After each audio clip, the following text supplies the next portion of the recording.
Hey guys, welcome to the 14th episode of the Sports Zone podcast. I'm joined by Aslam here. We're getting ready to kick off another great episode for you guys. Mm-hmm. We have a lot to talk about. We're going to talk some MLB as always.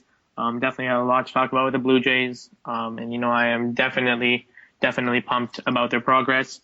We'll get into that shortly. We're going to talk some Premier League. I know we touched on it last week. We're going to go into depth a little bit more. I know a lot of the fans were telling us that they really enjoyed that segment.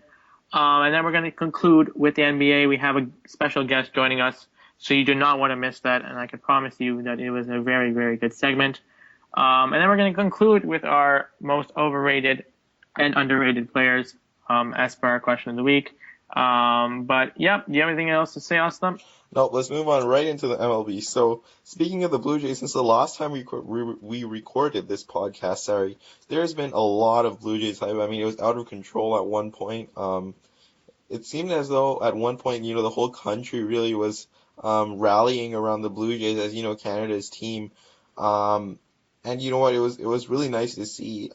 As a Toronto sports fan myself, I really wanted to see the Blue Jays, go on that huge winning streak, and it was nice to see a whole country rally behind the Blue Jays. So, what are your thoughts on that huge, 11 game winning streak that just ended on Friday, I believe, against the Yankees, where they lost that series 2 games to 1?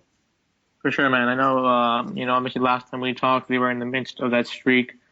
And I was even, I think, when we were talking about that, I started thinking to myself that, this Blue Jay team is something special. As it went on and on before it ended, people were saying, man, there is no signs of this stopping. And I guess that is a little bit, unreasonable to think, but, the Blue Jays were definitely, striking on all fires. I mean, they were definitely, a very hot team during that time.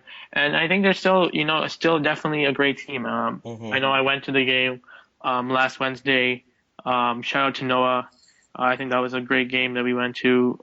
We definitely enjoyed that when the Blue Jays beat the A's. And then I went to the game on Sunday. And shout out to our past guest as well. What a coincidence, to Joe. We hit up that game. That was definitely an awesome game as well with the whole 1985 celebrations going on. And they won that game too. But I think that the Blue Jays, obviously the streak is over, and I mean, you had to like your chances with David Price starting Friday night, trying to make history because we've never, we've done that 11 game winning streak before. Twice in one season is definitely incredible. And everyone wanted that 12th game to make that history. Obviously, we happened to lose. I think obviously people are saying that David Price was left in a little bit too long. I agree. I know Aaron Sanchez, pitched a sinker that didn't sink. Carlos Beltran, smashed it. And we had to lose in a, upsetting way. I know with that whole Troy Tulowitzki 12 at bat, to finish that, I thought that was pretty awesome. Mm-hmm. That just speaks, little to how good of a player Troy Tulowitzki is that people don't often realize. And then obviously on Saturday, the Blue Jays, I think they had their chances. I know they had their bases loaded against Tanaka. They failed to score, I don't think, more than one run. But Tanaka was really good. I think that's one of those games you got to tip your hat to the guy who pitches. I mean, he definitely brought his day game. And the Blue Jays offense, just couldn't, figure him out. Mm-hmm. And obviously on Sunday with the Yankees, I think, obviously Drew Hutchinson pitched fantastic. I think, many people were thinking about whether or not they would bring in Dickey to start on 3 games for rest or not. And, obviously Hutchinson proved that, he still has it in the tank, that it factor. I mean, it's kind of crazy that this guy is pitching so well with as many wins as he has and such an ERA. But I think after those 2 losses, people felt that the Blue Jays were oh, they weren't like they're not as good as people hyped them to be and blah blah blah. And then after they went on Sunday, everyone's like, oh wow, the Blue Jays are back. They're definitely a great team. And I think it's going to be like that for the rest of the year. I mean, they're going to have their good times and their bad times. I think it's going to go down to that final week. Obviously, with the Jays, I know last time we were talking, they were competing for the wild card, and now it's clearly, obviously they owned the AL East for not too long, but they had first place in their hands. Obviously, the Yankees have 2 games in hand over the Blue Jays. I think you can look at that as positive or negative, but it's definitely going to be a great ride. And I think, the stat that, 3 million people watched that at bat against Tulowitzki and Andrew Miller to end Friday night's game, I think that speaks volumes to what the Blue Jays have done in the city. Absolutely, I completely agree. I know I was watching, and my mom, my dad, and my brother were watching that at bat, and it was definitely very intense. Moving on, do you think that the Jays are actually a legitimate playoff threat, or do you think that this is just some season hype? They might sneak into that wild card spot, or even finish first place and not really cause too much noise in the playoffs. Do you think that they're a team that is capable of making some noise in the playoffs? Well, I mean, I think when you look at it in terms of, past years, one thing the Blue Jays have been well known for doing is, starting off strong before the All-Star break, and just falling. Hmm. And, many people are saying that, the Blue Jays, obviously, it's hard to win twice. It's hard to win 11 games in a row twice in one season. And for the people who say that's a streak or that's just luck, I think it's pretty clear that that's not the case. I mean, the Jays are definitely a playoff threat, and I'm not being biased here by any matter. Those 11 game winning streak definitely wasn't easy. They faced definitely some tough people that they had to beat. Obviously, this Yankee series wasn't as good as they had hoped, but these Yankees games were close. I know when they started that towards the beginning of that winning streak, when they won in New York and they went in and swept there, I think that spoke volumes. I mean, at that time the Blue Jays were trailing in the wild card and trailing in the division to go into New York, where I don't know if they. I mean, I'm guessing they haven't played too well there, just because I know that Mark Burley hasn't fared too well, but I mean, to go there and make such a statement, I know those games were close too. It wasn't like 10-0, 9-0 games. They were really close games, and obviously the pitching was good enough, and I still think the pitching is good enough. I know we've talked so much about David Price's acquisition. I think he's going to go a long way, especially, I mean, even if the Jays don't resign him next year, which I'm probably not going to do. I think that if he makes the playoffs, it can have really good benefits for the Blue Jays in the future. But yeah, I do think the Blue Jays are a playoff threat. I think when you have such a team with such crazy offense that is literally like on another level. If you look at the hitting stats, I think that if you have a team like that, you can go a long way. And if you have the Hmm. pitching, then you basically become the real threat. And they do have the pitching, so I do think they're a real threat. Do I think they have enough pitching? Probably not as much as I would like. And it's going to be very interesting to see if they make the playoffs. When having to go with a 3-4 man rotation. But I think you're like I said, they proved it during the streak, and the Blue Jays are playing with that. That they're never out of the ball game mentality. Obviously we've seen the Blue Jays come back.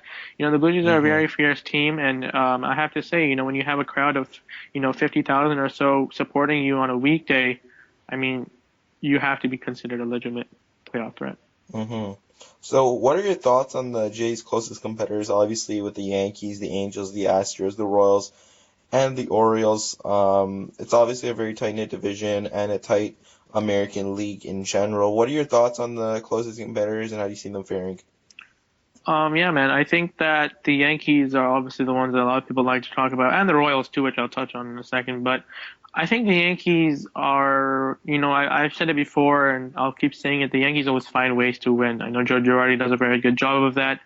I'm not a big fan of the Yankees, obviously as a Blue Jay fan. But one thing I do really like about the Yankees, and I'll probably like for a long time, is that their bullpen that they have, especially with Andrew Miller and Dylan Betances at the back there.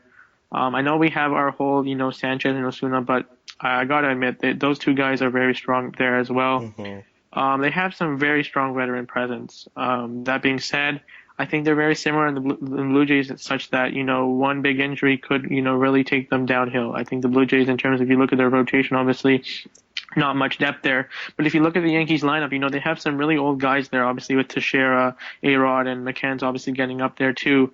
So I think they're a really old team. They know how to win. I think they're going to fight to the very end. Obviously Carlos Beltran is also there. He's very old. He has some good playoff experience with the Cardinals. I think that you can never count out the Yankees, and I think if they're going to make the playoffs, I don't think they can make a serious push.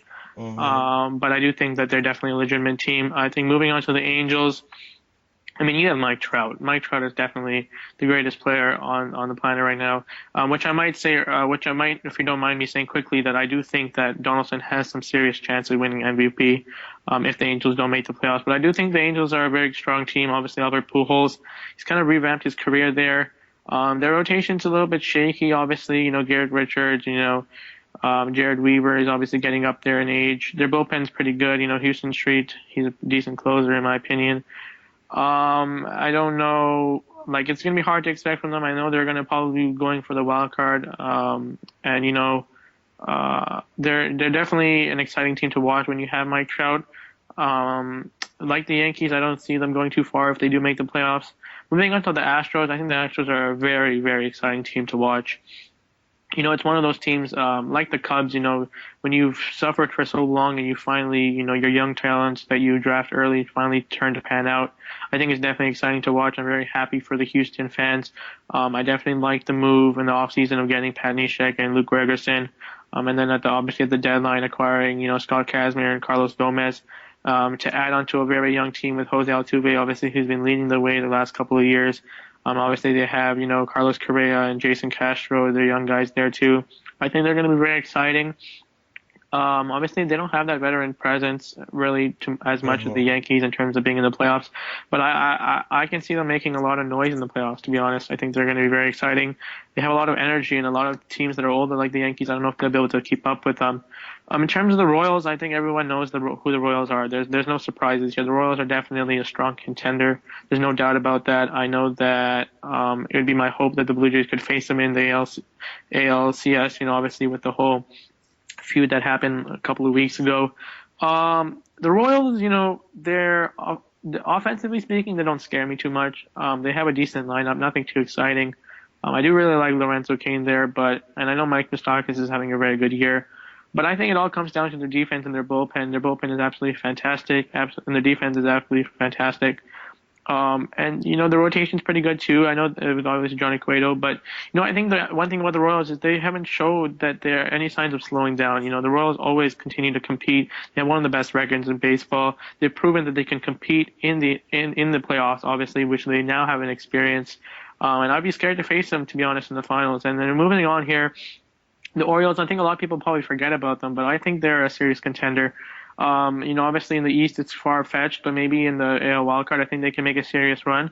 I think that maybe they don't have the total package. I know Chris Davis is really hot as we speak, but one thing I want to point out here is that they end the season against the Yankees, and Buck Showalter is their manager, and I can tell you right now that the Baltimore Orioles are not going to let up. A lot of times Hmm. people at the end of the season, they say, oh, it's the end of the season, we don't need to start our starters and don't go full percent. I can guarantee you that Buck Showalter is the kind of guy who will want to give it all to the Yankees and, I guess in that sense help the Blue Jays. So, yeah, those are my thoughts on our people that we will be competing with down the stretch. Awesome. So quickly here, there are some trades that can still happen. What's the latest on someone like Chase Utley or Rajay Davis or Francisco Rodriguez or even Jose Reyes? Yeah, so those are the names obviously that are probably making the most buzz here. I think Chase Utley.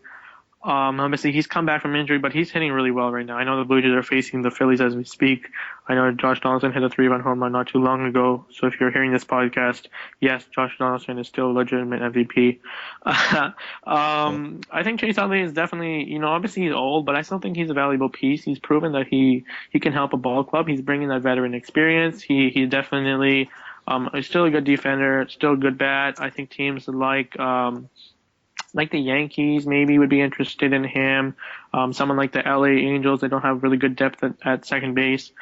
Someone like Rajay Davis, obviously he's more of a smaller guy. I think he could be on the move. Obviously the Detroit Tigers aren't really competing right now.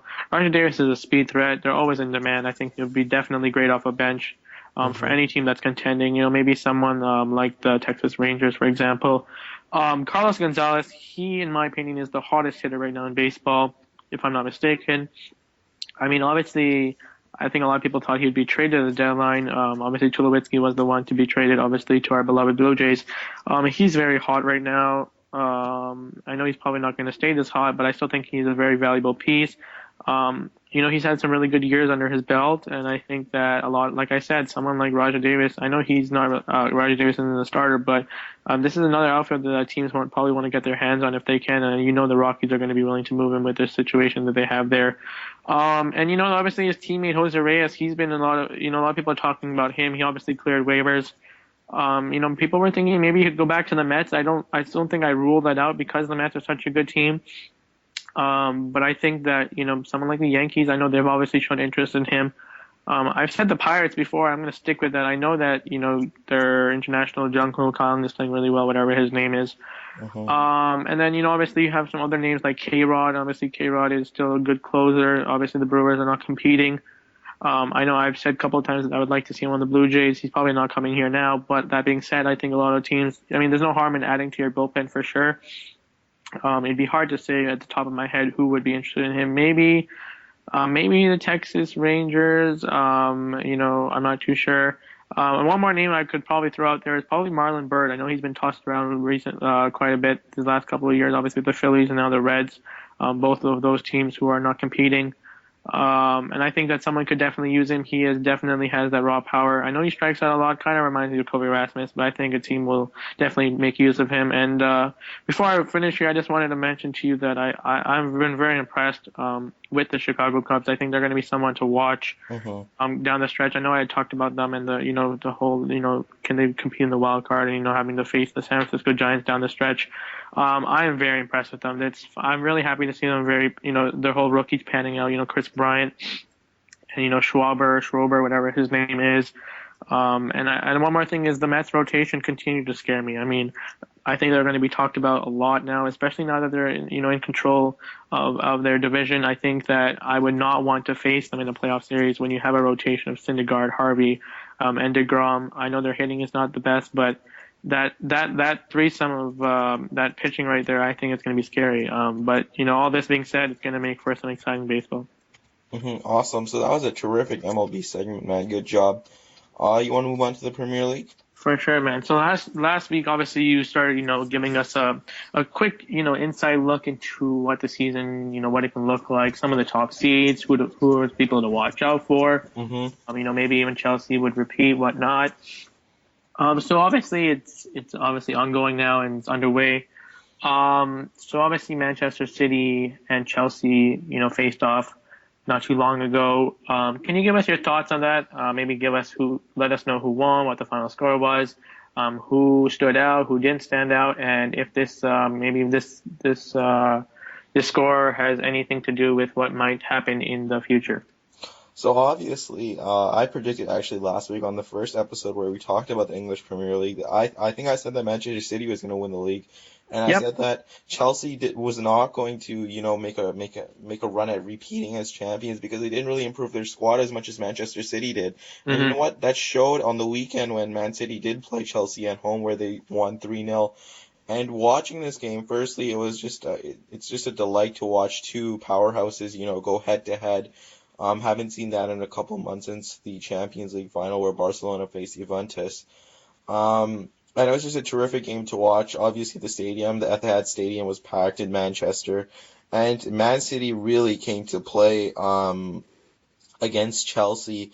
I mean, they were completely dominant from the start. Sergio Aguero nearly scored, I believe, within the first 30 seconds when he was played in through on goal by David Silva.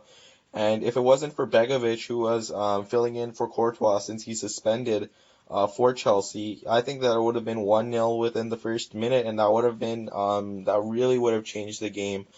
And you know what? During the game, I felt that, Sergio Aguero had a ton of chances. Obviously, I think that he's the best player in the Premier League. I've said it before. I know a ton of people agree with me. Eden Hazard of Chelsea actually won the PFA Player of the Year award last year. I completely disagree. I think that Sergio Aguero is the best player in the Premier League, and we saw that throughout this game. I mean, he got tons of chances. A couple whipped in by the left back, Alexander Kolarov, who I believe is the most underrated player in the English Premier League. He whips in the crosses from the left-hand side with a lot of pace on the ball. And it really is easy for, the strikers or the attackers to really head in the ball when it's whipped in with that much force. And Aguero, he had a couple of chances, and then eventually at the 30-minute mark, he scored. He played a nice little, 1-2 ball with Yaya Toure, the midfielder, and finished, took a beautiful touch onto his left foot, and then finished into the far left-hand side of the net. Hmm. And you know what? Chelsea didn't really fight back. I mean, they had a good 10-minute spell there, in general, but you could really see towards the end of the game. I mean, Man City just kept on coming and coming. They didn't really sit back and try and defend their league. Kind of how they say go into a shell kind of and protect their league. Bring on an extra defender, just stay packed, take the 1-0. They continued pushing on. Obviously, Fernandinho scored an absolutely beautiful goal from outside the box. Vincent Company, who had a bit of a down year last season, the Manchester City captain, the center half, put in a goal off a corner, I believe, and it was just a beautiful goal, a second goal in two Premier League games, and he is just doing amazing right now with Mangala at the back. And you know what, Manchester City look like an absolute title contender in this game. I think that they are the team to beat. Like I said last podcast, they look terrific. They look like they're out. Um, they look like they're playing with something to prove, like they have a chip on their shoulder kind of thing. So I was completely impressed with their performance. It's going to be really interesting to see if anyone can really challenge them in the weeks to come. For sure, man. So, um, I know you talked about Chelsea, Hmm.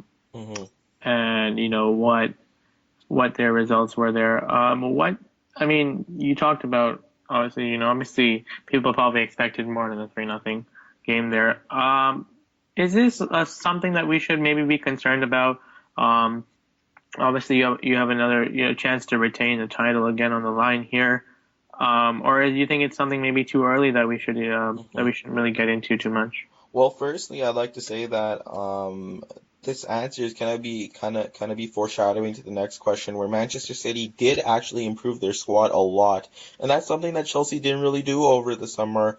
I mean, they sold Felipe Luis. They basically have the same starting 11 as they did last season. I know that they want to sign the 30 million pound rated center back John Stones from Everton, but you know what, Everton are holding out, trying to get the most amount of money possible. But I look at the Chelsea team and I see, Costa's there. He's not in the greatest form right now, but he's a quality player. Hazard on the left-hand side. Oscar is usually down the middle and Willian down the right-hand side. That's a pretty good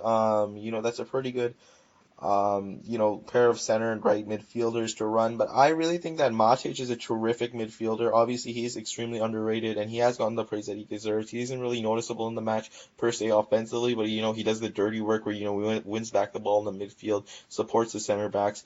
But Fabregas, who usually plays beside him, I think that he's actually playing too deep, and he should go into the role up where Oscar is in kind of that number 10 role behind the striker, providing Costa service. And I think that they do need to go out and kind of get maybe a Paul Pogba type of player. Obviously, he's a huge name in the world football, and he'll cost a pretty penny. But I think that him or someone like Kevin De Bruyne is definitely someone who Chelsea need. Someone who is able to unlock the defense. Someone similar to Cesc Fabregas, maybe with a little bit more strength, and who is willing to do the dirty work with Nemanja Matic, provide him with some support, because Matic right now, he looks like he's a little bit, you know what, he looks like he's doing a lot of the work, and a lot of the work that he shouldn't necessarily be doing. It looks like his workload is a lot. He's a terrific player. I think he's the best central defensive midfielder in the world, but he does need a partner. I think that Chelsea fans should be concerned by the form that their team has shown in the early part of the season. I'm going to talk about Eden Hazard later on in the podcast and the most overrated players, but he definitely needs to step up his game. He was completely invisible during the Manchester City versus Chelsea game. He got one good chance, and you know what? It was stopped by Joe Hart. But he definitely needs to step up his game if he wants to live up to his, Player of the Year award reputation. So if Chelsea does pick up their form, you know what? I can see them coming back, picking up form, maybe making a challenge at the title. But as it stands right now, they're absolutely a worse team than Manchester City, without a doubt, and they're already 5 points behind. So they're kind of, running uphill per se. For sure, I definitely agree with you. I think people are definitely expecting him to perform, and I don't think we can use the fact that having a chance to win another title is any sort of pressure or anything, because I mean, after all, these guys, they're big name players, and they get paid a lot of money to do what they have to do, and I think that anything less than what people expect Hmm. won't be a satisfaction for their fans. I know you talked about Man City. Obviously, they're fresh off that win, but they're obviously making a lot of buzz off the field. What can you tell us about their recent signing and what they may be interested in doing in the next couple of days?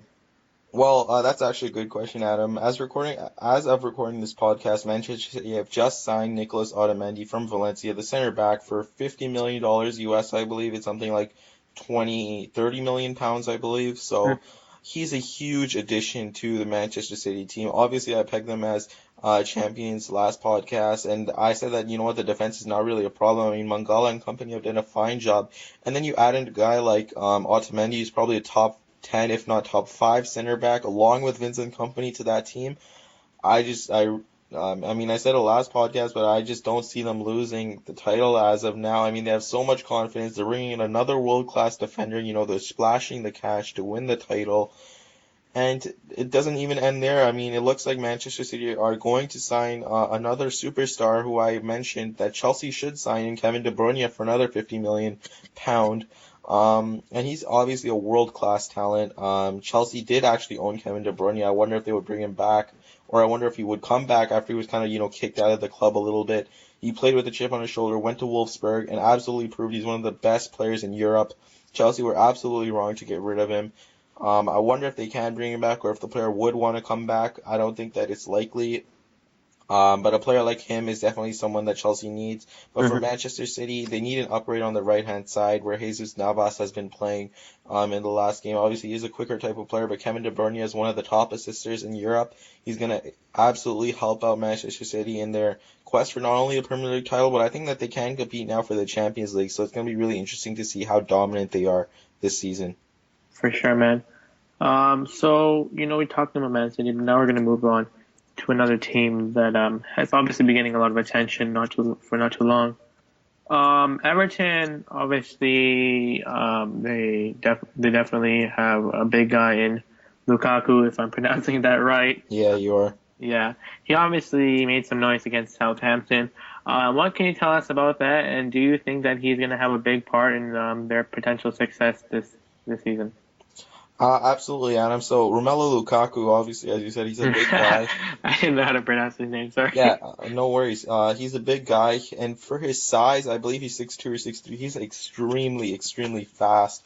And there's not too many strikers in the world that actually have his kind of speed at his height. He's a very quick player. He's very good at finishing the ball. He's a typical striker. Everton splashed out a lot of cash for him last season after having him on loan the season before. He didn't really perform too well last season, but he is, a really young player. And over the weekend, he just showed his form, scoring twice against Southampton, both beauties. And he actually hit a fan of Southampton, I believe, pre-match while he was training, and then gave her a hug in his jumper. So that's absolutely cool to see.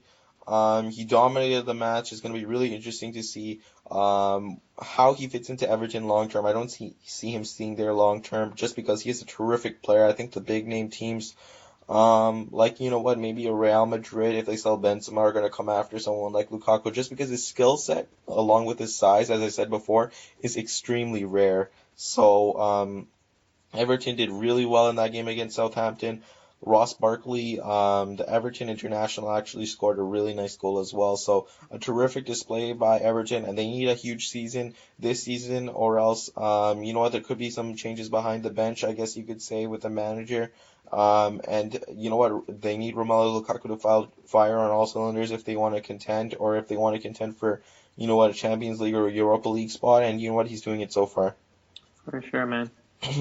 So just rolling on here. Obviously, talked about Man City, Everton there, and we talked about Chelsea, obviously. One other team that I want to talk about is Manchester United. I know there's a lot of Manchester United fans out there. hmm A lot of my friends are Manchester United fans. When I do watch soccer, I would have to say that I do like watching Manchester United. Yeah. They faced Aston Villa this past week. They did win 1-0.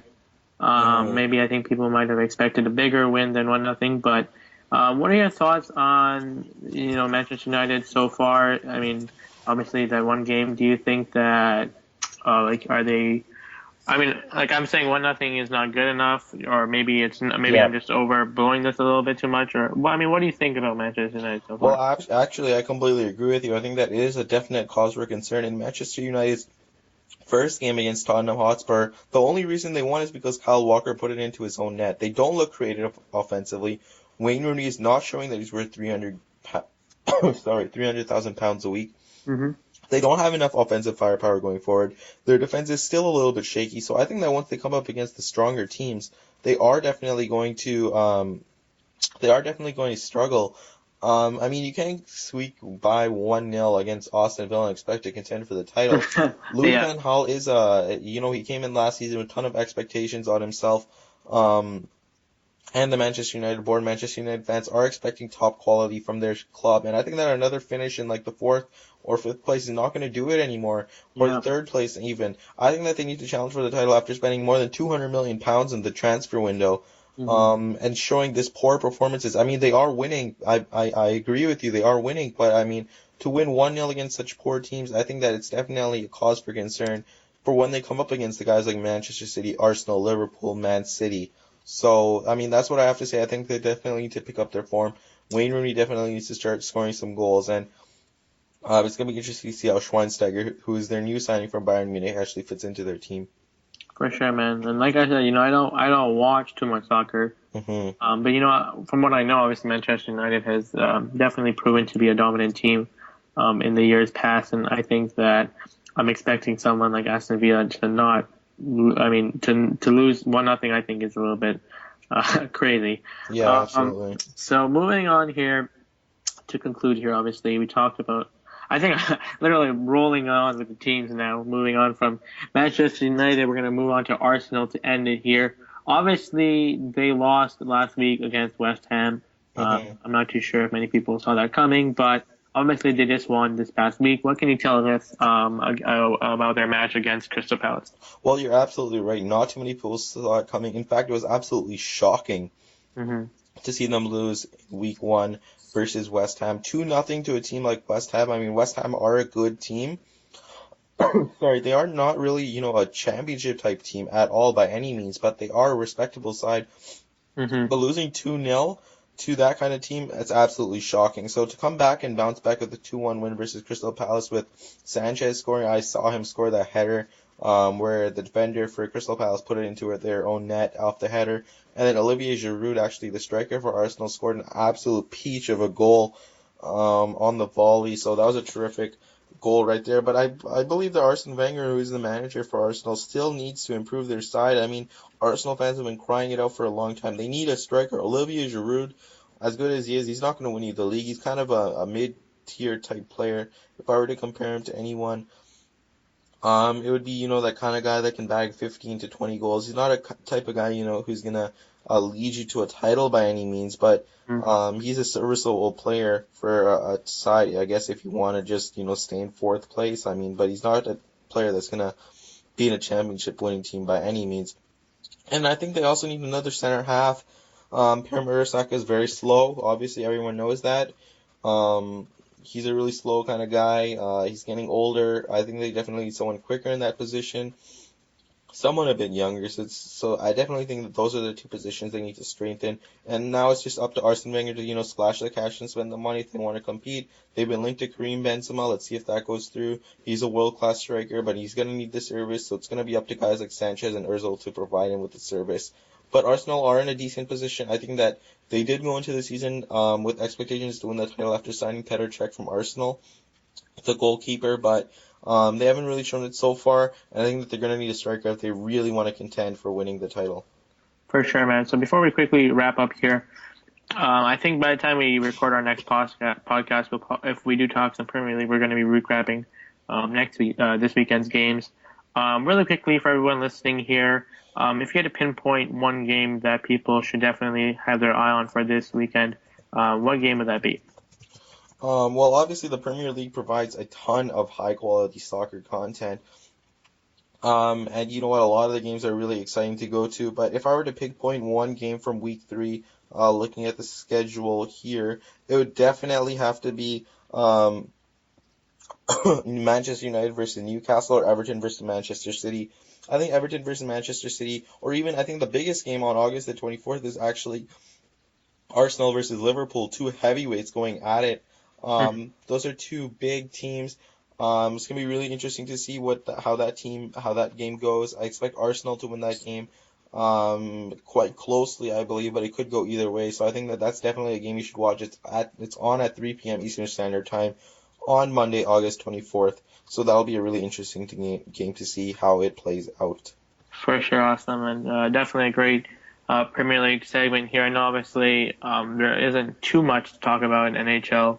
Hmm. That's the reason why we are talking Premier League. But from what you've said, there's definitely going to be a lot more to talk about on our next podcast. So with that, we're going to move on to the NBA.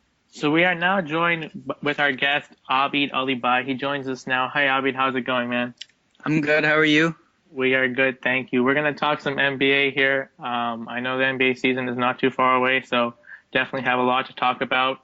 We're gonna get right into it here, Abid. Who do you have as some potential breakout players that we should look out for? Actually, I see Otto Porter from the Washington Wizards. Mm-hmm. So one thing a lot of people don't see about him is that he was injured for quite a while. Yep. So that wasn't very good. And he had a really slow start. Mm-hmm. But during the postseason, his coach spent some time with him. And I don't know what he did, but he kind of like whipped him into shape. He started getting more playing time. Bradley Beal and John Wall were really happy with him. Mm-hmm. And you saw improvements in his rebounding, defense, and scoring. Mm-hmm. And with Paul Pierce leaving the Washington Wizards, it leaves big room for improvement for him. Yep. So I completely agree with Otto Porter. That's actually a terrific selection. I was just wondering about some of the rookies that are coming into the season for 2015-2016. Who do you see making a big impact early on? So I actually see the rookie from the New York Knicks, Kristaps Porzingis. I think that's how you say it. Yeah. It's a really hard name. So he's a big man, and during the off season, they had a rookie showcase, and I saw he was really consistent, and I really liked that about him. He was really good at shooting. He could draw fouls, and his offensive play style was just really nice. The only thing I really feel bad about him is that he gets pushed around a lot, and if he could get bigger, I feel like he could be a really big force in the NBA. For sure, I agree, Abby. I think we talked not too long ago in our earlier podcast about the Knicks choosing him, and obviously their fans are expecting to see a lot in terms of success and wins on the court. And I think that he will fit the triangle offense, hopefully the whole system there. And I think that he'll be a good rookie to watch out for sure. Yeah. So what do you think about potentially someone like Corey Joseph? Do you think he could be a breakout player for the Raptors? Corey Joseph, I don't see as a very big breakout player for the Raptors. Mm-hmm. I'm actually really excited about Corey Joseph because he came from my school, Pickering High. Yeah. And I think he's an excellent addition to our lineup. Mm-hmm. And if you saw from his rookie to right now, he's been improving a lot. He started at like 2 points a game, and now he's up to like 6.8 points a game. And when he started, he actually like contributed 13 points a game. Mm-hmm. So I think with a really good base with Greg Popovich and like the coaching staff in San Antonio, like he has really good potential as well. He's not too big in Toronto. Like if you think of like Kyle Lowry and like Rudy Gay, they had really big hype around them, and they were supposed to be franchise-changing players. For sure. So with that pressure not on Corey Joseph and him being Canadian, I feel like he's gonna have a really good time here. But in terms of a breakout player, I don't really see that because he's a point guard, and we have Kyle Lowry.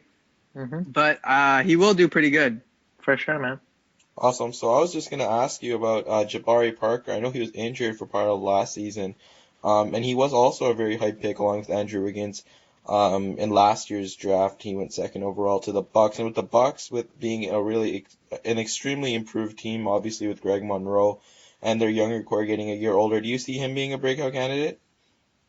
Again, not really a breakout candidate. I feel like he will do good, especially with Greg Monroe coming in. I was actually going to talk about Greg Monroe with the Knicks and the Lakers both wanting him, but he decided to choose the Bucks. Yeah. I guess that decision in itself kind of shows how much faith I guess he even has in Jabari Parker doing well, because he decided to go with them over the Knicks and Carmelo. Lakers, probably not a good choice because they're like way down there. But even with Jabari Parker and Greg Monroe coming in, I still don't see the Milwaukee Bucks as like championship contenders. But hopefully I think they'll do good, and with time working together, I think they need teamwork. Once they have that, that's when they'll start doing some work. So just another question here. What are your thoughts on the offseason trade so far, just in general? So Greg Monroe was actually one of the main big ones to the Bucks. Again, I said I don't think they're going to be very big, but hopefully with time they'll become really good. Another big one was DeAndre Jordan's decision to stay with LA. That was really huge because a lot of people thought he was going to the Dallas Mavericks, as he said he was going to go there. but he actually ended up staying with the Clippers, which I really like because now I feel as though they're really big contenders. They're going to put Golden State to the test. Me too. I agree. One thing about the offseason which I didn't like was the Lakers. They had a lot of good opportunities. They could have landed like Roy Hibbert, Lou Williams, Brandon Bass, but they didn't go for any of them, and now they're just stuck at the bottom of the standings yet again. For sure, man. I think I totally agree with you. I think the Lakers are, one of those teams that are a big market team. And like I said with the Knicks, I think that, if they're not winning, it's obviously they're probably going to still fill the seats, but I don't think the city will be very happy. I know, Kobe's probably, into his final years now, and I'm not too sure that they have very any exciting pieces other than, what's his name? D'Angelo Russell and Julius Randle. So, I think it could be a long wait there for sure. I wanted to ask you, I know we had also talked about in an earlier episode that, the Rockets have been a very good team in the West, and obviously they've been missing that point guard, running Patrick Beverley the last couple of years now, and also Jeremy Lin. They acquired the troublemaker from Denver, Ty Lawson, obviously. Do you think that the Rockets are going to be a better team with him in terms of being good enough to compete with the big guys like Golden State and the Clippers? I actually never really liked the Houston Rockets, just for the fact that I always personally thought that James Harden was really overrated, as well as Dwight Howard. But they did prove me wrong in the past season, as they did really well.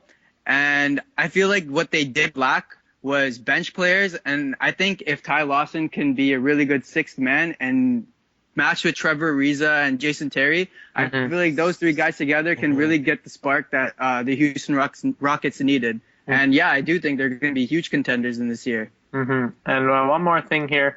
Obviously, the Sacramento Kings are kind of a mess. I know they have one of the best centers in DeMarcus Cousins. Just a quick yes or no here. Obviously, they signed Rajon Rondo. I know he's been a complete mess, especially when he was with the Mavericks. Any hope there with Rondo? Do you think he, maybe turns it around or, gives them the spark that they need? Or do you think he's not really the player he was anymore?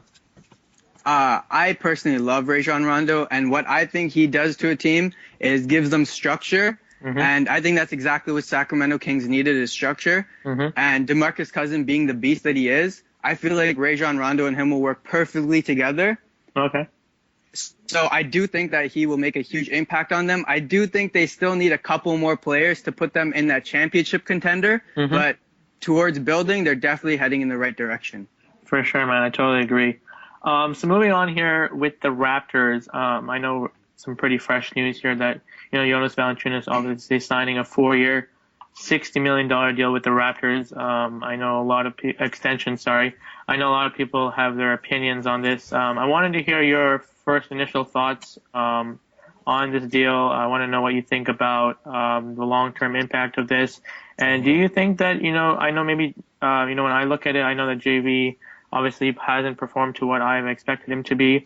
And if you ask me right now, I don't think he's a 4-year, $60 million guy, but I know he definitely has that potential. And do you think that he's going to live up to it? So this was actually something I had conflicting arguments about, but as I started to think about it more, I do think $60 million for 4 years is a very good deal. And I actually now think about it, I think it's a sweep. It's like a steal for us. Big men in the league, like good ones at least, are kind of hard to come by. And I think Jonas is going to be one of the best ones. And seeing as we're getting him for 4 years, in the upcoming years, the salary cap is actually increasing to like 90 and then 110 million. Yep. So he has I see him kind of as the same play style as Tristan Thompson, or in that same position. And if you look at Cleveland's position with Tristan Thompson, they only offered him 52 million and he declined that. And now he's looking for max contracts. And same thing with Jonas Valanciunas. If we don't offer him this, he probably won't take it. And he knows that he's going to be good enough and he's going to want a max contract. And if we wait in the future years, that max contract is going to kill us, and other teams are going to definitely be willing to sign him. For sure, man. I think, one thing I know about Valanciunas, obviously, considering he's so young and, what he obviously had gone through, with playing in Lithuania for a couple of years. Exactly. I think he seems like, he's a really humble guy. He just wants to do what he can for the team to win, and I think he's definitely the kind of character and the player that the Raptors definitely look for. Awesome. What do you think about this deal? Well, firstly, I'd like to say that I actually like Jonas Valanciunas as a player. I think that he's probably top 15 center. I think that that's pretty reasonable to say at this point. I mean, his defensive game is improving. He's actually a pretty good rebounder, despite what his stats actually suggest in relation to other centers. But I think that, you know what, his offense is developing. I think that as his shot continues to develop and as he continues to grow, and especially, I think the biggest thing for Jonas is trying to minimize the fouls, especially the early quarter fouls. I think that, you know what, with time and experience, obviously with him being a younger player, throughout the 4 years that this extension is worth, I think we're going to see him grow a little bit. So I actually like this extension. For sure, man. And before we move on here, Abid, I wanted to ask you, what are your thoughts about, obviously Dwayne Casey electing and choosing, not to use JB in the fourth quarter and, in those late minutes, a lot of people have their thoughts in it. I wanted to know what you think about Casey and how he manages Jonas Valanciunas. I think this year will be a lot different than the previous years he's managed them. I kind of do agree with him not putting him in the fourth quarter is just because he is really young. Yep. And to me, he seems like the kind of player that if you give him too much special attention, it will get to his head. So I like the fact that Dwayne Casey did put him down. But now that Amir Johnson is left, I know that them two are kind of like the two big men in Toronto. Now that Amir Johnson is left, Valanciunas is definitely going to get put in those late minute situations, and he's definitely going to get a lot more playing time. For sure, man. So definitely some good points there, by the way, Abid. Moving on here, we're going to talk about the East and the West. And I know the Raptors are obviously the usual. It seems like they're going to make the playoffs as per how far we expect them to go. I'm not sure if they're going to go past the first round again. But you can tell me a little bit about that in a couple seconds. But I wanted to know just in general what you think about the East and the West. Off the top of my head right now, I'm thinking of some teams like like the Celtics, like the Knicks, teams like the Miami Heat.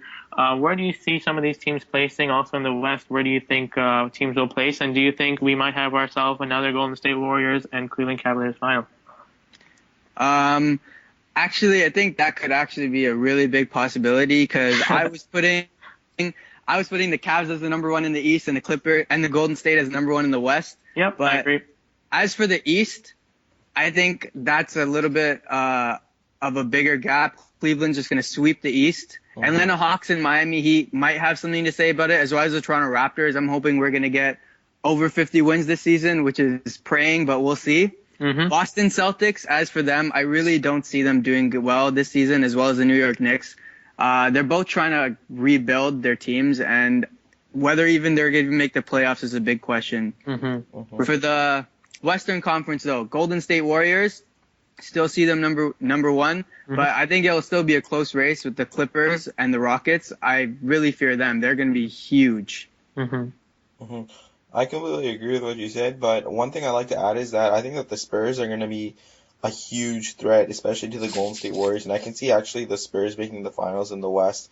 I actually think that a Spurs Golden State Warriors Western Conference final is very, very likely at this point. I think the Clippers are also, obviously, like you said, with the with the DeAndre Jordan signing, or re-signing, I guess, since he wasn't really expected to come back. That's a huge boost for their team. They're going to be contenders in the West as well, but I just see Golden State and San Antonio really battling it out there, and I think Cleveland's going to have an easy time coasting to the finals. Moving on to the next question. Masai Ujiri, I believe, was the one who said that in an interview, how are they going to utilize Corey Joseph, obviously, with the Raptors drafting a point guard in the draft and still retaining Kyle Lowry. How are they going to use Corey Joseph? What's the point of a $7 million backup point guard? And he referred to the possible scenario that Corey Joseph might be a starting two guard playing alongside Kyle Lowry in the Raptors starting lineup next season. What are your thoughts about that, and how do you see the Raptors running a small lineup against their opponents next season? So, as for a starter, I do think the only way that Corey Joseph would ever start the Toronto Raptors would be as a number 2 spot, while you move DeMar DeRozan down to the number 3 spot. And as for going small, the Toronto Raptors, I feel like, have always been sort of a small team, and that's what has given us the edge against our opponents, we wear and tear them, and we just blow by them at the end near the fourth. That's why we see in the fourth quarters we kill them, in the third quarters we kill them. So I could definitely see that as a possibility. Mm-hmm. But I would kind of much rather see Corey Joseph coming off the bench, just because he is still quite young and he is new to the team. Mm-hmm. And I think that what the Raptors are missing, especially with Lou Williams leaving, because I thought that was huge. I don't know why we decided to let him go, but I think with Lou Williams missing, I think he's kind of needed off the bench rather than as a starter. For sure, man. And I wanted to ask you, Abid, obviously, this is all coming with the fact that we at the moment we don't really have that really strong power forward at the fourth spot. I know Patrick Patterson probably is the likely guy to start if we were to start the season right now. And obviously the Raptors have been, rumored to be interested in Markieff Morris, who is asking out of the Phoenix Suns. I wanted to ask you, do you think the fact that that we don't have a strong four is the reason why Corey Joseph might be in the starting lineup, and that the fact that, DeMarre Carroll gets stretched to that position, or do you think it's just trying to utilize maybe Corey Joseph's best skills here? Well, I do definitely agree with that. We do not have a good big men on our team. As for Jonas Valanciunas and Patrick Patterson, they're kind of like the only guys we do have. Mm-hmm. And that definitely would be the reason that Corey Joseph started, because we were trying to go small. But at the same time, we don't need to, I would say we don't really need Corey Joseph in the starting lineup, even if we're going to go small. If we had James Johnson in, and because we still have players like James Johnson, and he would still make a really good fourth line. And then we have DeMar DeRozan and Terrence Ross coming in. So Corey Joseph in the starting lineup, I still kind of see it iffy. It might be possible. But yeah, I definitely see us not having very good big men, and that would be a really big reason we would start. Yeah, for sure, man. Absolutely. So I completely agree. I especially like the point with the Lou Williams point. Actually, I have no clue actually why the Raptors and Masai didn't actually bring him back. Obviously, being the reigning sixth man of the year, I thought he would be a huge component of the team next season. But I don't know who's going to make up for that bench scoring. Sorry, that Lou Williams produced last season. So moving on to DeMar DeRozan, obviously with the contract running out, do you feel like his future with the Toronto Raptors is in question? Do you see him as a Raptor long term? I see the Raptors wanting him as a long-term, as he is like the face of our franchise, and he is a really big part of our starting lineup. What I see is if the Toronto Raptors pull another basic Toronto thing and don't do good again, I see him maybe wanting to leave, because he has been here for quite a while. He has developed here, and I feel like his mind might be starting to change whether he should stick with the Toronto Raptors. Because as players get older and as players get better in their career, that's when they start denying loyalty, if you know what I mean. Mm-hmm. Yep. So if he were to leave, I wouldn't think it's because the Toronto Raptors don't want him, but I would think it's because more that DeMar DeRozan wouldn't want to stay. Mm-hmm. For sure. So, I have a quick question here. Obviously, like Asim said, and like DeMar DeRozan's contract is coming up to an end, and I'm pretty sure it's a fact that he will get a max contract. And if I had to guess, I would say that the Lakers would be very interested with him, considering he is from LA. But if you're the Raptors, or should I say, actually, maybe I should reword this differently. Do you think DeMar DeRozan is worth a max deal? See, I was actually thinking about this before, and my thoughts about it are, no, he is not worth a max deal. Yep. But that's comparing to the rest of the league. When you look at the rest of the league, he's definitely not worth a max deal. But when you look at the Toronto Raptors and you look at the players on the Toronto Raptors and you see how significant he is, that's where you start to question, okay, maybe he might be worth the max deal to the Toronto Raptors. Maybe not to any other team, but to the Toronto Raptors specifically, I could see him, maybe not a max deal, but very close to one, if that. For sure, man. I think you worded it perfectly there. You definitely made it a good point there to say that the Raptors, he's definitely a different player when he is on the Raptors compared to other shooting guards around the league. So, wrapping up here, I just wanted to ask you, at the end of this offseason, all that we're going to be talking about, and I'm pretty sure it's going to be a really hot topic throughout the season, is Kevin Durant's future. And, obviously, the Oklahoma City Thunder are in an interesting position now. I mean, I know with Russell Westbrook and Durant, they're the two big guys. And Durant's obviously been injured and whatnot. So, what do you think Durant decides to do now? I know Assam and I have contemplated off air that if OKC is dealing with injuries or if for some reason it's not working, they might choose to, trade him at the deadline to get something. But do you think that if all goes well, maybe they make the playoffs? I don't see them making it. I mean, I do think they're a threat in the West, but I don't think they can compete with the big guys like, like like the Warriors and the Spurs. But do you think he returns to OKC, or do you think he, checks his options and maybe goes elsewhere? And if so, what teams do you think would be of interest to him? He would decide to stay with the Oklahoma City Thunder because they do have success, but they do need to bring in some new players. I feel like after losing James Harden is really where they started falling off. They haven't had very much success. I feel like they don't have someone to control the ball. I don't see him as that head guy, that guy who can kind of dictate what goes on in the game, as well as Kevin Durant as well. He, as amazing as he is, I don't see him as that guy that can dictate what goes on the court. For sure. If he does want to get traded, though, he's going to have a whole option of teams to go to. Everyone's going to want him as he is that kind of player that can make a difference on any team he goes to. If he was a worse player, he would kind of be looking towards the better teams to go to because he wants to win maybe. But as a player like Kevin Durant, he can basically go to any team and make them a contender for at least playoffs. So I see him going to somewhere he likes to play, which is why Toronto was one of my top choices for him, because he said that he'd like to play in Toronto as that was his favorite team. But I also see him going to somewhere like the Lakers maybe, because I feel like, imagine Kobe Bryant with Kevin Durant on his side. I feel like that would just go amazing. For sure, man. I think it's I think the further and further we get onto the season, the more and more we're going to be talking about this. So to end off here, every episode we talk about we have our question of the week segment, and this week's question we're talking about the most underrated and overrated athletes. So sticking with the theme of NBA here. Can you give us your most underrated and most overrated NBA player?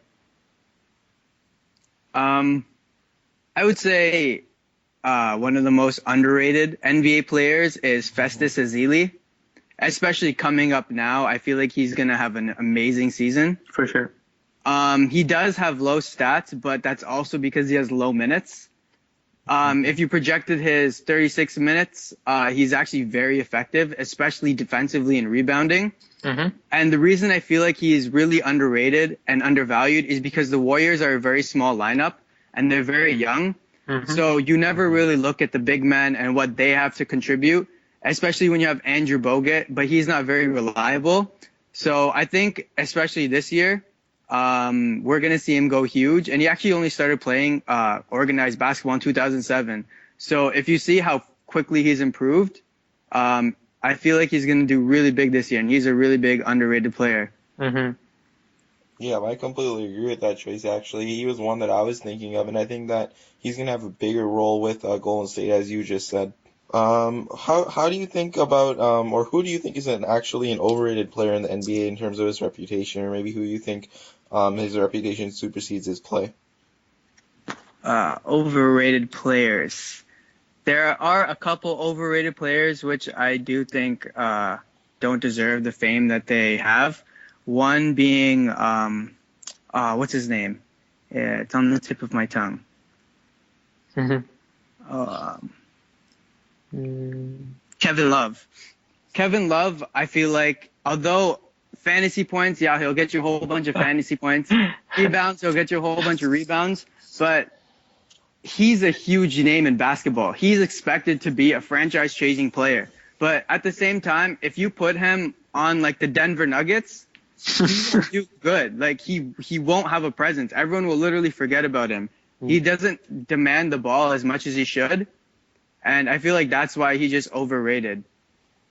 For sure, man. I think I have to agree with you there. I know when he was, with Minnesota, he definitely had that big impact. But, obviously with him in Cleveland, a lot has changed. And, I think that I know it's one thing to say you have the big three, and I think a lot of times you say that based on name, but I think a lot of times you have to look at it and based on, stats and what, people who actually live up to their potential and, who can actually produce on a consistent basis. Not to say that Kevin Love, obviously he's definitely a great player, but I think, one part of it is obviously him being injured a lot. I think that has to do with a good point with him being a little bit overrated. So if you have nothing else to say, Abby, we're going to thank you so much for your time. We definitely had a great time having you on our podcast. It was definitely great talking some NBA. And before we actually leave, I wanted to ask you right now. I know you said Cleveland Cavaliers and the Warriors and the Spurs are all going to be top contenders. I wanted to ask you really quickly here. Who do you think wins the NBA playoffs, and where do you think the Raptors end up? I think Cavs win the playoffs.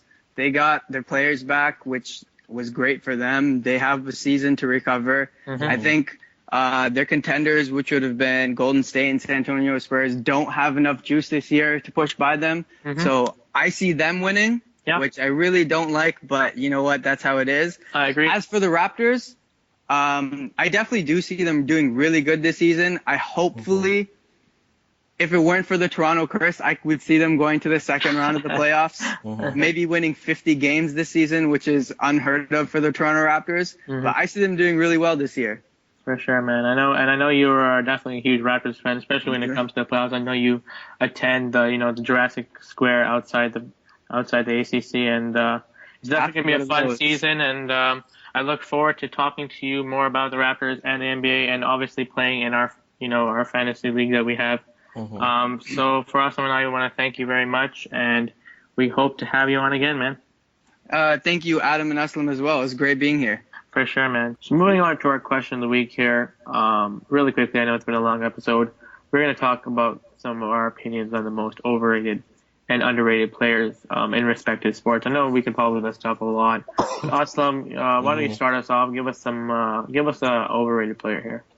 Well, the first overrated player, I know it's going to become a shock to a lot of people. I know it was a shock to you when I first told you off here. It's going to be Jonathan Toews. Obviously, being the captain of the Chicago Blackhawks, he just won a cup this past season. He won another one in 2013, I believe, and another one before that in 2010, I believe, was the season they won it. So 3 Stanley Cups in 6 years, captain of the team, first line center, but he is overrated for the simple reason that, you know what, he's being called the second best player in hockey, and you know what, the second best player in hockey behind Sidney Crosby, and the second best center in hockey behind Sidney Crosby, for that matter, likewise. So I think that it's completely overrated just because of the fact that being the second best player in hockey, I mean, his offensive stats and his advanced stats don't support that argument. I think that a lot of his success has to do with the fact that he's on the Chicago Blackhawks. He is an important part of the team, and he's a terrific two-way player. I'm not saying that he isn't. He's a terrific leader as well. But what I'm saying is that if you put someone like Malkin or Stamkos or Giroux, for that matter, Tavares, Getzlaf, even Datsuk in the same situation that Jonathan Toews is in, I think that Chicago Blackhawks still win 3 Stanley Cups. And they might even do so in a more convincing fashion. I just think that guys like Malkin, Toews, Crosby, Sagan, Johansson, I think that they're all similar type of players to Jonathan Toews. I think Toews is a definite, top 5 center bona fide in the NHL. But I think the guys like Kopitar, Toews, Giroux, the guys that I just mentioned, could do the same job given the same position. I think that his individual skill doesn't match up with his reputation. For sure. So moving on to Prince Fielder, what do you think about him? I think he's definitely overrated. And don't get me wrong, I know he's having a great season this year. And I'm really happy to see that. Obviously, Texas Rangers are they're obviously competing for the wild card, and he's been a big part of it. That being said, I still remember those days when he was a little bit better. Obviously, with the Detroit Tigers there, and obviously the Milwaukee Brewers. I know he signed that huge deal. When I think overrated, I like to look at people's contracts. Maybe that's not the right way to do it. Maybe you can correct me there. But, I mean, just looking at the money he makes and looking at other first basemen in the league, I mean, in my opinion, it seems like you're just paying him for his offensive, raw power. I mean, I know we look at, someone like, Ryan Howard of the Phillies. He obviously got a hefty contract because of power. But I also think, Howard, like Fielder, is overrated. I mean, to pay someone that much money for their power, Fielder doesn't really hit too much for average. He's definitely not going to be a stolen base threat. He plays okay defense, but when you look at other players around the league, and there's a lot of good first basemen. People like to talk about fielder, but for that reason being, there's a lot of people that get looked under the radar, and one reason is because fielder is definitely an overrated player in my opinion. So moving on here, Max Domi. What do you think about him being an overrated player? Well, the son of Ty Domi, Max Domi, obviously he's incredibly overrated just for the fact that his performance in the World Junior Hockey Championship this past Boxing Day, he was the best forward in the tournament, and I don't think that there's a single question about that. But when people peg him as a first line forward, I definitely question them just Hmm. because he did have a terrific year in the OHL. He scored 102 points in 57 games, but I think a lot of that is because Mitch Marner, Toronto Maple Leafs draft pick, who was drafted fourth overall by the Leafs in the past draft, and Christian Dvorak, a former Arizona Coyote draft pick who is still in the system, actually brought up Domi because if you look at his past year's production, he scored 90 points in 61 games. In his draft year, he actually scored 71 points in 64 games, which is extremely average for a winger. So I don't see him developing into a first-line winger, as some people say. I think that he's more of a second-line type of guy. And I think that the World Junior Hockey Championship performance is definitely going to carry his reputation going forward. So moving on to the next overrated player, Brandon Phillips. What do you think about him? I mean, I still remember the days when he was, a top second baseman. I mean, I never really saw it, to be honest. Obviously, he has somewhat of an interesting contract there in Cincinnati. They're definitely a mess there. I mean, you look at the situation there. Um, if he was playing to what people said he was capable of, I mean, him and Votto Hmm. definitely had to give you better chances than what you're getting right now. He's been dealing with injuries. I think I don't know if he's really a troublemaker, but when you look at the league now, when you look at players like young studs like obviously Jose Altuve, you look at those kind of players, even Devin Travis. I mean, I think that Phillips, I think people like to overthink him and his potential, which I don't think he's lived up to. And I know he's had a good couple of years under the belt, but I think that a lot of fans, especially in Cincinnati, definitely expected more for him. So moving on here, I know you talked about him in your Premier League section there. Eden Hazard, he's definitely a big name in soccer. I definitely know him from FIFA, playing it with my friends at university. What do you think about him? Do you have him as an overrated player? I absolutely think he's an overrated player just because he was voted the top player in the Premier League last season. He's routinely compared to the likes of Ronaldo, Neymar, Suarez, and Messi in that regard as one of the best players in the world, and I just don't see it. He goes missing far too often in important games. I know. If you don't believe me, just go and look back at the World Cup last year for Belgium. He went completely missing. Hardly noticeable, and there's just too many of those types of games where you know what he just goes missing. Look at the past weekend when he played when he played against Chelsea. The second half of last season, he wasn't nearly as good as the first half of last season. So he goes missing. Sorry, he goes missing far too often for me. He's not really a consistent player, but when he's on his game, he's a terrific player. But for his consistency issues, I think he's definitely overrated. How about Yasiel Puig? I know he's someone you've been telling me is overrated for a long time. What are your thoughts? I mean, I still think Puig is a good player, and looking at him on paper, I think that he's definitely someone that is going to continue to be looked as a top player. Puig, it's hard to say, man. I know he had that whole. I know he made a lot of buzz last year, or was it the year before? I'm not too sure. When he came into the scene, and many people were talking about him, obviously as an international player, signing with the Dodgers. I think people bought into too much of what he was producing. In the very beginning. I know he has a very good arm. His defense is very good. But I don't think his bat is as good as people say. I don't know if I maybe it's because I don't watch too much Dodgers baseball as a Blue Jay fan, but I find him to be a little bit of a streaky kind of guy. I think there's often times where you hear about him, going on a hot streak, and then people completely forget about him. I know I've probably forgotten a lot about him. In LA, obviously, they have a lot of young, talented outfielders. Um, but I think that, people often like to say that Bryce Harper is overrated, and I would have agreed with them until this year. I think he's definitely proved all that hype that was towards his name. But I don't know, it's just something about Puig that doesn't strike me as, when I think about top outfielders, I don't really see him as someone who, is a truly game changer in my opinion. Hmm. So moving on here, I think you can conclude here with overrated players. You said Jonathan Toews. Moving on to another Jonathan here. Definitely a big name in the hockey scene. Jonathan Quick. Why do you think he's overrated?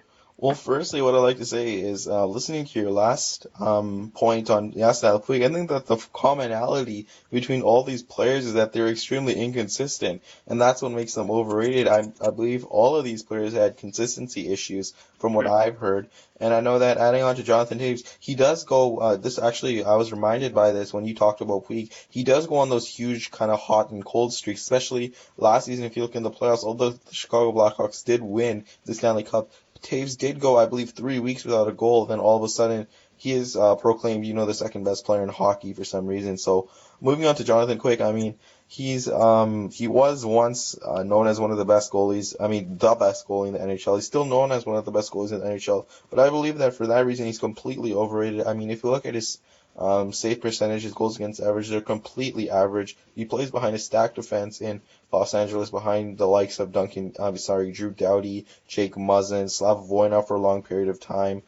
Alec Martinez, a terrific forward defensive line featuring the likes of Ozzy Kopitar at center, Jeff Carter, Tyler Toffoli, Tanner Pearson, all terrific defensive players. So he does play in a defensive system, and he still manages to only put up, I guess average goalie numbers. He did have that one Conn Smythe that he earned back in 2011, 2012 when Hmm. the Kings won the Stanley Cup, but I believe that's where his reputation really formed for being that elite type of goalie. But ever since then, no Vezina award for him.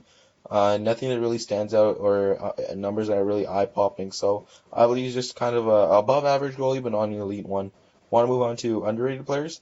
For sure. And before we move on here, let me just say that, I know you said there's a lot of commonality here. Let me just say that, these are definitely personal opinions. I think Hmm. that with some players, like look at A-Rod, for example, I'm pretty sure everyone would agree that he's overrated. But a lot of players and a lot of people will have their opinions. I know that people might not agree with us, and we definitely want to hear back from you guys who are listening to this part. I know, before we move on to underrated real quickly, I know a lot of people used to talk about Derek Jeter. And he definitely built a legacy there, but a lot of people criticize his defense and whatnot. And a lot of people, it was one of those things where people would say he's one of the most underrated players, and at the same time, people would say he's one of the most overrated players. So I think it's definitely a toss up. I definitely think that some of these guys you might not agree with us, but these are definitely our personal opinions. So moving on to Hmm. the underrated here. When you ask me who is underrated, I'm gonna continue this trend of looking at the MLB just for time's sake. The first person that comes to my mind is Russell Martin. When you look at the catcher scene, I know when if I were to ask, someone a baseball fan who the best catcher in baseball is, I'm pretty sure 90% of them would say either Buster Posey, Yadier Molina, or Salvador Perez. But a lot of people forget about Russell Martin, and I know we've talked about this a lot, and it's definitely a fact that he's definitely a strong force defensively. He's definitely proven and has a strong resume. Working with young rotations, he's definitely a game changer. He calls a wonderful game, and a lot of people don't realize that being a catcher is not an easy job. Standing there all 9 innings on crouched down, calling the signs there. And I know a lot of people say that a pitcher had a bad game or a good game, but a lot of people don't recognize that it's the pitcher is the one who's calling the calls. Obviously, the catcher calling the calls. Obviously, the pitcher has to locate his fastball and whatnot. But I think Martin's efforts definitely go underlooked, and I think that people are going to start realizing, if they haven't already, how big of an impact he's going to make on our rotation. Moving on here, obviously Tampa Bay Rays had Ben Zobrist, who moved to the Logan Athletics, and then now to the Royals. I think he's very underrated. Obviously he's a little bit older, but he's one of those super utility guys. He's continued to produce everywhere he's gone. I mean, there's a reason why people were really wanting to pay a lot for him at the deadline. I think that any team can use him. He can play first, second, short, third, outfield. I think he could basically play any position other than catcher or pitcher. You don't often get those guys on your team. He's definitely a super utility guy who is not really coming off the bench. He's definitely a quality starter player. Another player that comes to my mind is Eric Hosmer. I know the Royals have, put a strong run now for a couple of years. They have a lot of players that go under the radar. I think not a lot of big names. If you look at other teams like the Blue Jays, who have Donaldson, Price, Tulowitzki, there's a lot of good first basemen in the league. I think Hosmer gets often underlooked. I think he's quite underrated. He produces really well. I think he's a solid glove. I know he likes to wear that blue glove in Kansas City, and he's definitely a great hitter. I think he's in the heart of their order, and I think he's going to show you in the playoffs. And he's clearly shown that he's the real deal. He can really hit the ball well.